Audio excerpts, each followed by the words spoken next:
ఇది మన కృతజ్ఞత సభ. కష్టపడ్డ కార్యకర్తలకు, మన బీఆర్ఎస్ కుటుంబ సభ్యులకు ధన్యవాదాలు చెప్తాము, థ్యాంక్స్ చెప్తాము, అందరం కలిసి భోజనం చేద్దామని మీటింగ్ పెట్టుకున్నాం. ఇది కొంచెం ముందే పెట్టుకుందాం అనుకున్నాం, కానీ అనుకోకుండా మన కేసీఆర్ గారి తుంటి ఎముక విరగడం వల్ల వారి ఆసుపత్రిలో 10-15 రోజులు దవాఖానలో ఉన్నప్పుడు మనం మీటింగ్ పెట్టుకుంటే అవకాశం లేకపోయింది. సార్ దవాఖాన నుండే 10-15 రోజులు, లేకపోతే ఒక నెల కిందనే ఈ మీటింగ్ పెడదామని అనుకున్నాం. సరే, దురదృష్టవశాత్తు సార్ కాలు విరగడం వల్ల ఈ సమావేశం కొద్దిగా ఆలస్యంగా అయింది. బట్ అయినా ఆలస్యమైనా కూడా చాలా కష్టపడి పనిచేసిన. ఎందుకంటే ఎన్ని కుట్రలో మీకు తెలుసు తమ్ముడు, కేంద్ర ప్రభుత్వ కుట్రలు, రకరకాల 2 జాతీయ పార్టీలు ఎన్ని కుట్రలు చేసినా, ఇలా కులాలు మతాలు రకరకాల చిచ్చులు పెట్టినా కూడా అద్భుతంగా పనిచేసి గొప్ప విజయాన్ని అందించిన మా బీఆర్ఎస్ కుటుంబ సభ్యులకు నేను ముందుగా శిరస్సు వంచి నమస్కారం తెలియజేస్తా ఉన్నా. ఈ విజయం మీది, మీ అందరి కష్టం. మీకు ధన్యవాదాలు చెప్తామనే ఈ మీటింగ్ పెట్టుకున్నాం తప్ప వేరే ఉద్దేశం లేదు.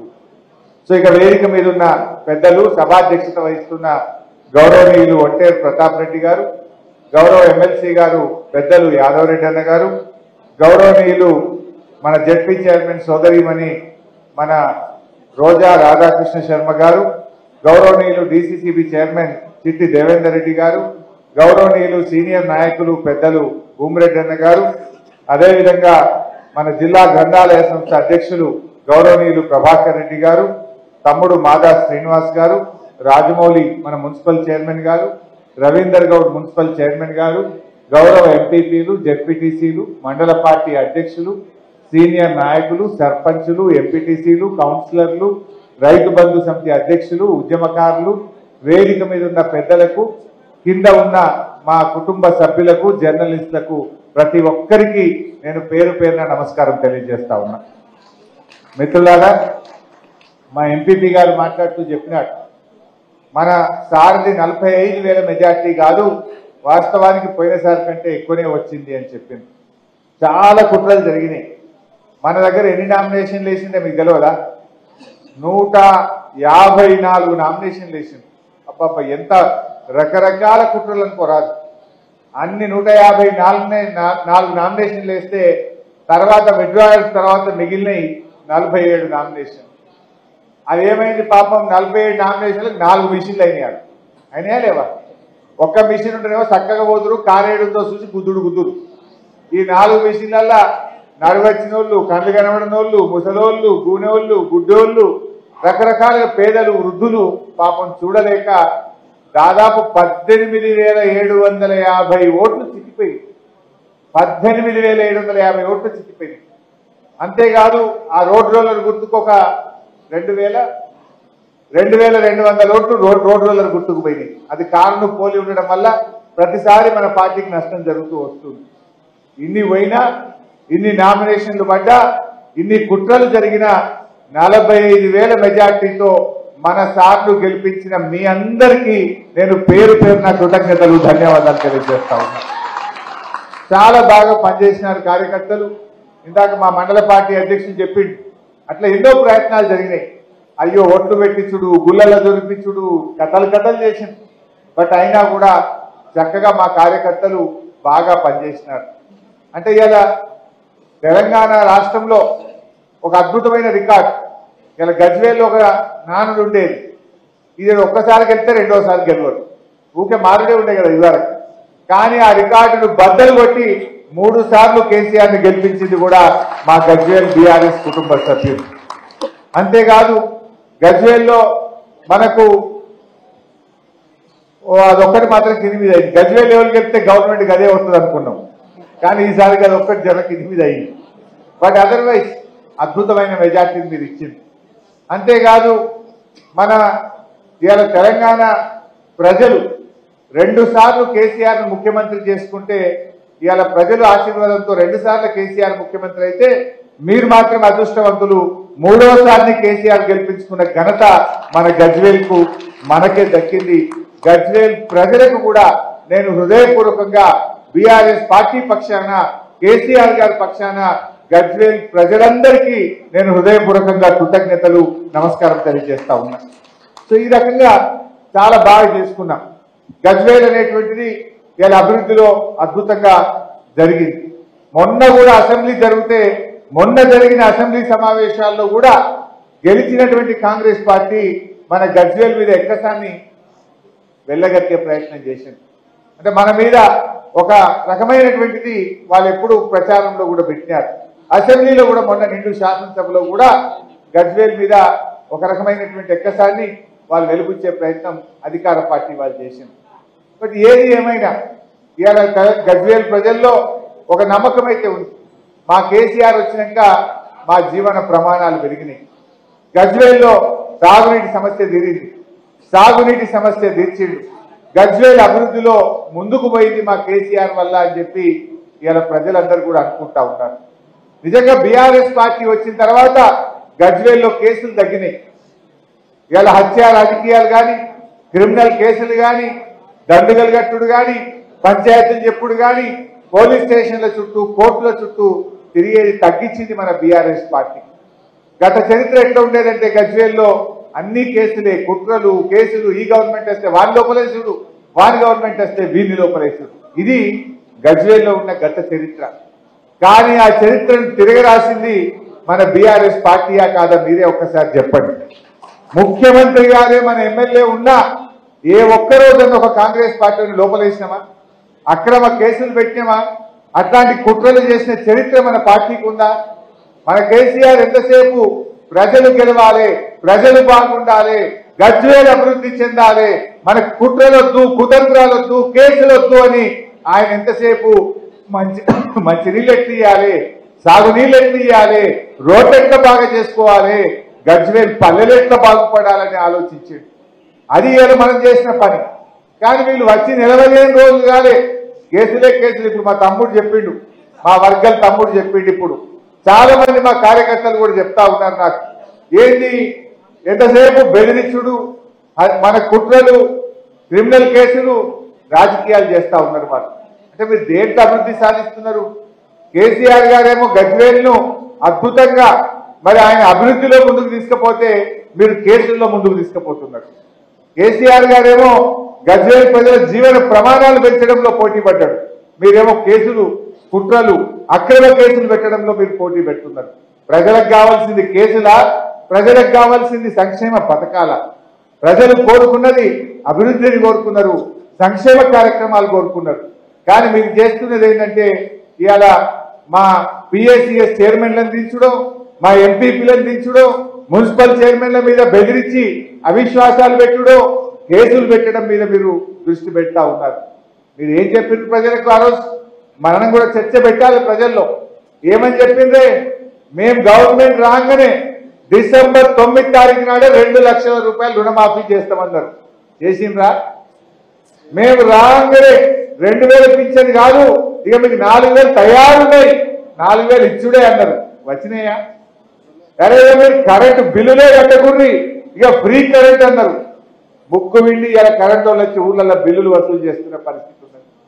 ఆనాడు రైతు బంధు ఇస్తామంటే ఇప్పుడైతే 10,000 వస్తాయి, మేము రాగానే 15,000 పక్క, ఇప్పుడు వద్దు ఇప్పుడు వద్దు అన్నారు. వచ్చినాయే 15,000. 15,000 ఆ 10,000 కూడా పూర్తిగా వస్తలేవు. అంటే ఇలా ఎన్ని రకాలు. అరే వడ్లు అమ్ముకోకురా, వడ్లు అమ్ముకోకురి, మేము వస్తున్నాం, 500 బోనస్ తయారున్నాయన్నారు. ఇచ్చినారే మొన్న వారకాలం వడ్లకు బోనస్ ఎగబెట్టిండ్రు. రుణమాఫీ పట్టలేదు. రైతు బంధు 15,000 అన్నారు, మాట తప్పిండ్రు. మొన్న అసెంబ్లీలో మీరు చూస్తుంటారు. అరే నిరుద్యోగ భృతి ఇస్తామన్నారు, అది ఎప్పటి నుంచి ఇస్తారంటే ఉప ముఖ్యమంత్రి బట్టి విక్రమార్క గారు లేచి అది మేమెక్కడ చెప్పినా మేము చెప్పలే అన్నారు. వాళ్ళ మేనిఫెస్టో తీస్తే వెళ్ళారా? అలా అసెంబ్లీ సాక్షిగా నిరుద్యోగ భృతి చెప్పలేదని ఇవాళ చేతులు ఎత్తేసిండ్రు కాంగ్రెస్ పార్టీ. వాళ్ళ మేనిఫెస్టోలో ఉంది, వాళ్ళ ప్రియాంక గాంధీ గారు చెప్పినారు. కానీ అలా మేము చెప్పలేదు అని చెప్పి చేతులు ఎత్తేసే పరిస్థితి కూడా మీరందరూ కూడా అసెంబ్లీలోనే చూశారు. ఇవన్నీ కూడా ఇవాళ ప్రజలు గమనిస్తా ఉన్నారు. ఎన్ని అబద్ధాలు ఆడినో ఇవాళ అందరూ ప్రజలు గమనిస్తున్నారు. ఎందుకంటే ప్రగతి భవన్లో ఏమన్నారు? ఉండండి అన్న ఉండండి, మాకైతే 200 అయింది కదా. ప్రగతి భవన్లో ఏమన్నారు? 250 బెడ్రూమ్లు ఉన్నాయన్నారు, స్విమ్మింగ్ పూల్ ఉందన్నారు. ఇంకేందో ఉన్నదన్నారు. మొన్న అసెంబ్లీలో పట్టుకొని అడిగిన బట్టి విక్రమార్క, నాయన బట్టి విక్రమార్క గారు ఇప్పుడు నువ్వే పోయి ఉంటున్నావు కదా ప్రగతి భవన్లో, మరి ఎన్ని రూములు ఉన్నాయో చెప్పవా ఇప్పుడు ప్రజలకు అసెంబ్లీలో చెప్పు అని అడిగిన. స్విమ్మింగ్ పూల్ ఉన్నదేమో ఇప్పుడు చెప్పవా అన్న. తలకాయ కిందికేసింది తప్ప ఒక్క మాట చెప్తురా, నోరుతలేదు. అంటే అన్ని జూటాబాదని చెప్పింది. మన దావోస్ లో కేటీఆర్ గారు దావోస్ లో అద్భుతంగా పెట్టుబడులు చేస్తే అప్పుడు ఇదే కాంగ్రెస్ వాళ్ళు ఏమన్నారంటే, ఏ దావోస్ దండుగా, ఇది పైసలు ఖరాబ్ అవుతుంది, ఇదంతా ఖర్చు పెడుతున్నారు, ఇది దండుగా అన్నారు. మరి మీరెందుకు పోయింది ఇప్పుడు? మీరెందుకు పోయిండ్రు? ఇప్పుడు ఇది కూడా దండుగా. నేను ఉత్తమ్ కుమార్ రెడ్డి గారు ఇప్పుడు సమాధానం చెప్పాలి. ఆనాడు పిసిసి అధ్యక్షుడిగా మాట్లాడిండు, ఇవాళ దీనికి సమాధానం చెప్పాలన్నా వద్దా? ఇవాళ ఓ పెద్ద పెద్ద మాటలు, బీజేపీలతో మేము కొట్లాడతాం. ఎడగొట్టాడు మీరు? ఇవాళ బీజేపీ ఓడగొట్టింది ఎవరు? బండి సంజయ్ ఓడగొట్టింది బీఆర్ఎస్ పార్టీ, అరవింద్ ఓడగొట్టింది బీఆర్ఎస్ పార్టీ, ఆదిలాబాద్ లో బాబురావు ఎంపీని ఓడగొట్టింది బీఆర్ఎస్ పార్టీ, ఈటల రాజేందర్ గారిని ఓడగొట్టింది బీఆర్ఎస్ పార్టీ, రఘునందన్ రావు ఓడగొట్టింది బీఆర్ఎస్ పార్టీ. అసలు బీజేపీతో కొట్లాడింది బీఆర్ఎస్ పార్టీ కదా. गंदा बात कहलाते जा रहे लोग। कौन हराए बीजेपी को? बीआरएस पार्टी ने हराए। वो बीजेपी का गवर्नर साहबा जो बिल असेंबली में पास करके हम पर भिजाए, वो पूरा बिलों को रोके रखा। अब कांग्रेस आने के बाद पूरा पास कर दे रहा।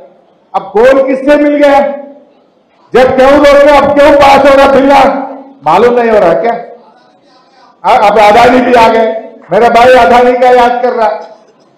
कल सुबह राहुल गांधी, నిన్న ఉదయం రాహుల్ గాంధీ గారు అక్కడ మాట్లాడిండు, నార్త్ ఈస్టర్న్ స్టేట్స్ లో బస్సు యాత్రలో మాట్లాడిండు. ఈ దేశం ఇద్దరు వ్యక్తుల చేతుల్లో ఉన్నది, అదానీ అంబానీ చేతుల్లో ఈ దేశం ఉన్నది.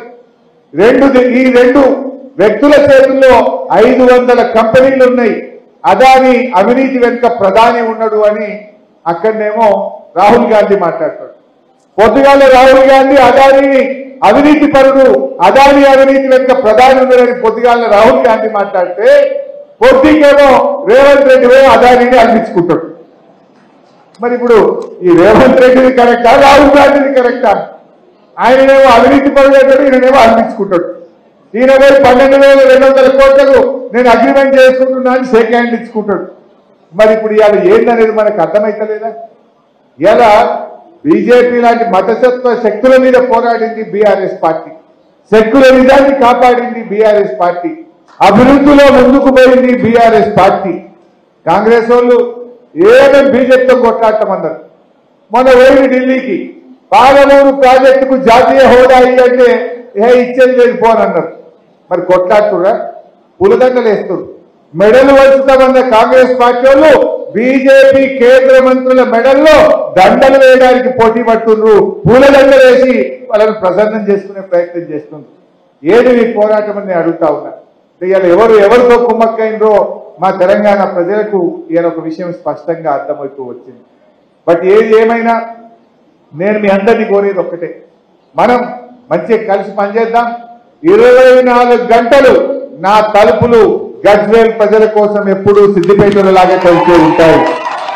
ఎవరికే కష్టం వచ్చినా దయచేసి రండి, నేను ఎక్కడుంటే అక్కడికి రండి, తప్పకుండా మిమ్మల్ని కంటికి రెప్పలాగా కాపాడుకునే బాధ్యత నాది అని చెప్పి నేను మనవి చేస్తా ఉన్నా.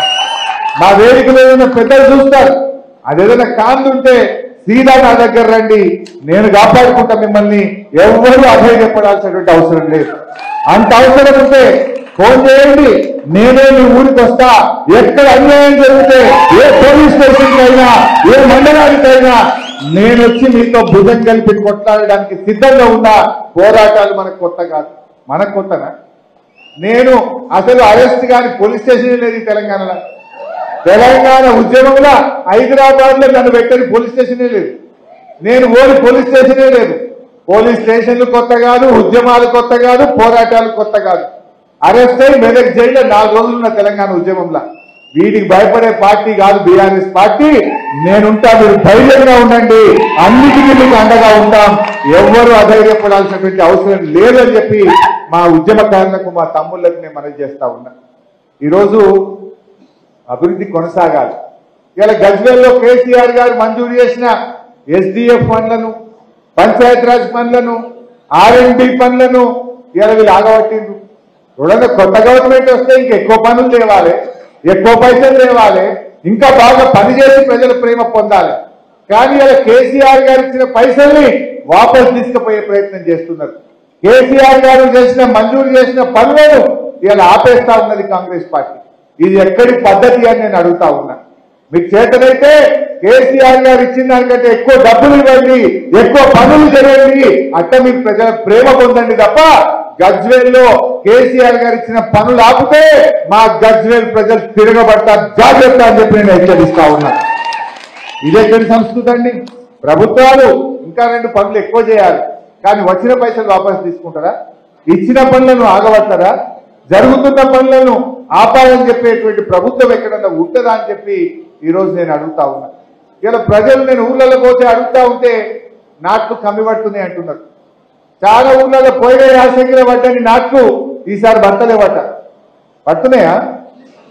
ఎందుకు పడతలేవు అని ప్రజల్ని అడిగితే ఏమో అన్నా వీళ్ళు కరెంట్ ఇస్తారంటవా, ఏమో అన్నా వీళ్ళు నీళ్ళు ఇస్తారంటవా అని ప్రజల్లో ఒక అపనమ్మకం ఉన్నది. కేసీఆర్ ఉండగా ఏమన్నా రైతు కోసం నీళ్లు ఇస్తాడు, కరెంట్ ఇస్తాడు అనే ఒక నమ్మకం కేసీఆర్ గారి మీద ఉంది. కానీ అది రాష్ట్రంలో చూస్తే పోయిన యాసంగి కంటే ఈ యాసంగిలో సాగు విస్తీర్ణం తగ్గుతా ఉంది. నేను ప్రభుత్వాన్ని కోరుతా ఉన్నా, దయచేసి రైతుల్లో విశ్వాసాన్ని పెంచండి, రైతుల్లో నమ్మకాన్ని కలిగించండి, రైతులకు సాగునీరు అందించండి, రైతులకు 24 గంటల నాణ్యమైన కరెంట్ ఇవ్వండి, రైతులకు వెంటనే రైతు బంధు విడుదల చేయండి, రైతుల్లో ఆత్మవిశ్వాసం పెంచాలని చెప్పి నేను ప్రభుత్వాన్ని డిమాండ్ చేస్తా ఉన్నా. ఎందుకు మరి సాగు విస్తీర్ణం తగ్గుతా ఉంది? పోయిన యాసంగికి ఈ రోజుకి ఎంత సాగు విస్తీర్ణమైందో, ఇప్పుడు ఈ రోజు ఈ సంవత్సరం ఈ యాసంగికి ఎంత సాగు విస్తీర్ణమైందో వివరాలు ప్రజల ముందు పెట్టాలని చెప్పి కూడా నేను ప్రభుత్వాన్ని కోరుతా ఉన్నా. మరి తగ్గితే ఎందుకు తగ్గుతా ఉంది దాన్ని మీరు అర్థం చేసుకోండి, రైతుల్లో ఆత్మవిశ్వాసాన్ని పెంచండి, సాగు విస్తీర్ణం పెరిగే విధంగా ప్రభుత్వం కృషి చేయాలని చెప్పి కూడా నేను ఈ సందర్భంగా కోరుతా ఉన్నా. అదేవిధంగా ప్రతాపన్న ఇందాక నాతో మాట్లాడుతూ అన్నారు, అన్న ఒకసారి మనం కేసీఆర్ గారితో కూడా మీటింగ్ పెట్టుకుందామని అన్నారు. నిన్ననే మన కేసీఆర్ గారు వాకర్ వదిలిపెట్టి స్టిక్ పట్టుకొని నడవడం స్టార్ట్ చేసినారు. ఇంకొక 10-15 రోజుల్లో ఆయన నార్మల్ అయిపోయి మన గజ్వేల్ క్యాంప్ ఆఫీస్కి వస్తారు. తప్పకుండా మీ అందరితో కూడా ఒక సమావేశం ఏర్పాటు చేపిస్తా, లేదా మనమే సార్ దగ్గరికి పోదాం, అందరికీ కూడా ఒకరోజు ప్రత్యేకంగా గజ్వేల్ నియోజకవర్గానికి టైం పెట్టుకొని అందరం కూడా సార్ ఒక 10-15 రోజుల్లో మంచిగా కాగానే ఆ సమావేశం కూడా ఏర్పాటు చేసుకుందామని కూడా నేను కార్యకర్తలందరికీ కూడా ఈ సందర్భంగా తెలియజేస్తా ఉన్నా. ఇకపోతే లోకల్ బాడీ ఎన్నికలు, ఎంపీ ఎన్నికలు కూడా ఉన్నాయి. రేపు ఎప్పుడు ఎంపీపీ, జెడ్పీటీసీ, సర్పంచ్, ఎంపీటీసీ ఎన్నికలు వచ్చినా, కౌన్సిలర్ ఎన్నికలు వచ్చినా మేము తప్పకుండా మీకు అండగా ఉంటాం. అన్ని రకాలుగా సహాయ సహకారాలు అందించి దగ్గరుండి బీఆర్ఎస్ కార్యకర్తల్ని గెలిపించుకుంటాం. మీరెవ్వరు కూడా అదే చెప్పడాల్సిన అవసరం లేదు. అఫ్కోర్స్ అప్పటికి అసలు ప్రజలే మీకేస్తారు. ఇప్పుడు ఇలా కర్ణాటకలో నిన్న మొన్న రిపోర్ట్లు ఏమొస్తున్నాయంటే ఆడ 5 గ్యారెంటీలు అమలు అవుతలేవు. 6 నెలలు అయిపోయింది. 6 నెలలు అయిపోయే వరకు ప్రజలకు అన్ని విషయాలు అర్థమైపోయి ఇలా పూర్తి యాంటీ కాంగ్రెస్ ఉంది కర్ణాటకలో. రేపు ఎంపీ ఎన్నికల్లో ఆడ దాదాపు 3 వంతులు ఇలా కాంగ్రెస్ పార్టీ ఓడిపోతుంది అనేటువంటిది ఇలా వార్తలు వస్తా ఉన్నాయి. మన దగ్గర కూడా ఒక 6 నెలలు, ఏడాది అయితే మనని యాడ్ చేసుకుంటారు ప్రజలు. బీఆర్ఎస్ కార్యకర్తల్ని లోకల్ బాడీ ఎన్నికల్లో అద్భుతమైనటువంటి విజయాన్ని ప్రజలు అందిస్తారు. ఇప్పుడు ఏంటంటే వాళ్ళకి కొద్ది రోజులు టైం ఉంది కదా, ఇంకా 100 రోజులు కాలే కదా, ఇంకా జర టైం ఉంది కదా, జర టైం देखेंगे అన్నట్టు నడుస్తుంది. बाद में क्या बोलते, 100 दिन के बाद क्या बोलते, कुछ नहीं बोल सकते, लोग उनके पीछे पड़ जाते. సో ఆ రోజులు ఎక్కువ రోజులు లేవు. బట్ అయినా కూడా రేపు మన ఎంపీ ఎన్నికల్లో కూడా కార్యకర్తలు అందరం కూడా కలిసిమెలిసి పనిచేద్దాం. నాకు తెలిసి మెదక్లో 7 ఎమ్మెల్యేలకు 6 ఎమ్మెల్యేలు మనమే ఉన్నాం. అద్భుతమైన విజయాన్ని మనం సాధిస్తాం. ఆ మెదక్ కూడా అంత 9-10 వేలలోనే పోయింది. నాకు తెలిసి మన బ్రహ్మాండమైనటువంటి మెజార్టీతో మన మెదక్ ఎంపీ స్థానాన్ని ఖచ్చితంగా మనం గెలిపించుకుందాం, నిలబెట్టుకుందామని కూడా నేను కార్యకర్తలందరినీ కూడా కోరుతా ఉన్నా. అదేవిధంగా మల్లన్న సాగర్ నుంచి, కొండపోచమ్మ సాగర్ నుంచి నీళ్లు ఇవ్వాలి. పోయినసారి మా బూరుపల్లెలు గట్టిగా సీటి కొడితే అక్కడ గేట్ లావట్యం, అవునా కాదా అన్న? బాయిలలో నీళ్లు గుంజుకపోతున్నాయి, జరక్క బోర్లలో నీళ్లు గుంజుకపోతున్నాయి, నీళ్లు వదులు హల్దీ వాగులా తూప్రాన్ వాళ్ళు ఒక్క ఫోన్ కొడితే గేట్ లావెట్టినాం, తూప్రాన్ హల్దీ వాగుల మనోహరాబాద్ లో నీళ్లు వచ్చినాయి. రాలేదా? కూడెల్లిలో నీళ్లు రాలేదా? అంటే ఇలా చరిత్ర తిరగరాశం. నీరు పళ్ళ మెరుగు అంటే నీళ్లను మీదికెక్కించి చూపించిండు మన కేసీఆర్. 3 సంవత్సరాలు ఎండాకాలంలో మన చెక్ డ్యాంలలో మత్తడి దుంకిచ్చినాం. వర్కల్ మన లక్ష్మీ నరసింహస్వామి గుడికాడ ఎండాకాలంలో చెక్ డ్యాం మత్తలు దుంకలేదా? బంగారం లాంటి పంటలు వండలేదా? ఇప్పుడు నిండా నీళ్లు నింపిపెట్టిండు మల్లన్న సాగర్లో కేసీఆర్. కొండపోచల సాగర్లో నీళ్లు నింపిపెట్టిండు. కానీ నీళ్లు ఇవ్వడానికి, నింపిన నీళ్లు ఇవ్వడానికి కూడా ఈ ప్రభుత్వానికి మనసు వస్తలేదు. ఇంకా కూడా ఆలస్యం చేస్తా ఉన్నారు. నేను ఈ గజ్వేల్ నుంచి ప్రభుత్వాన్ని డిమాండ్ చేస్తా ఉన్నా, వెంటనే కొండపోచమ్మ సాగర్, మల్లన్న సాగర్ కాలువల్లో నీళ్లు విడుదల చేయండి, మా హల్దీ వాగులో నీళ్లు విడుదల చేయండి, మా కూడలి వాగులో నీళ్లు విడుదల చేయండి, దేవాలయ లిఫ్ట్ ఇరిగేషన్ ద్వారా మా కొండపాకం మండలంలోని చెరువులను కూడా వెంటనే నింపాలని చెప్పి కూడా ఈ వేదిక నుంచి ప్రభుత్వాన్ని నేను డిమాండ్ చేస్తా ఉన్నా. ఇప్పుడు తెచ్చుకోలేదా? మనం తపాస్పల్లి నుంచి కాలువ ద్వారా నీళ్లు తెచ్చి కొండపాక చెరువులు నింపుకున్నాం. ఇప్పుడు కూడా అదే పద్ధతుల్లో నీళ్లు ఇవ్వాలని చెప్పి కూడా నేను ప్రభుత్వాన్ని ఈ సందర్భంగా కోరుతా ఉన్నా. సో మిత్రులారికి నేను ఎక్కువ ఉపన్యాసం ఇయ్యను, కానీ ఒకటే ఒక మాట, చివరి మాట, ఎవరికి ఏ కష్టం వచ్చినా మీకు మా స్థానిక నాయకులే కాదు, హరీష్ అన్న మీకు అండగా ఉన్నాడు. ధైర్యంగా ఉండండి. ఏ ఆపద పడ్డా, కష్టం వచ్చినా, దావకానైనా తప్పకుండా ఆ భగవంతుడిచ్చిన శక్తినంతా ఉపయోగిస్తాం. మన కేసీఆర్ ఉంటాడు. నేను కూడా మీ అందరికీ సంపూర్ణంగా అందుబాటులో ఉండి అందరం కలిసికట్టుగా ముందుకు సాగుదామని చెప్పి మనవి చేసుకుంటూ, కష్టపడ్డ ప్రతి కార్యకర్తకు, ఉద్యమకారుడికి, బీఆర్ఎస్ కుటుంబ సభ్యులకు నేను మరోసారి శిరస్సు వంచి నమస్కారం తెలియజేస్తూ జై తెలంగాణ.